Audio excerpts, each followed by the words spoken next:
raconte une belle histoire qui s'est passée en Sicile contre les Angevins. Contre les Angevins. Nous sommes au XIIIe siècle, exactement 1282. Qu'est-ce qui se passe? Les Angevins, on arrive en Sicile, ok? Et il arrive sur l'Etna. Ora potete andare, merci. Vous êtes vraiment, on vous remercie, on vous touille pas. Merci.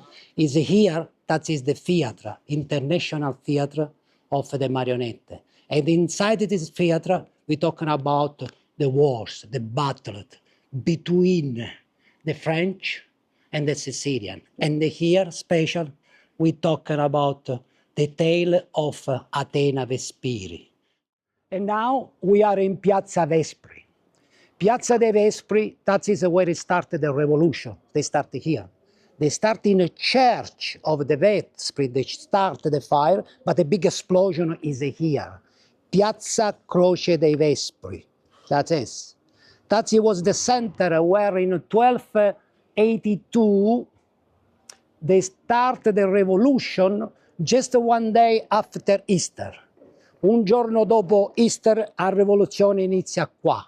Roncisvalle alla battaglia che uccide i musulmani. A morte i musulmani che gridavano battaglia.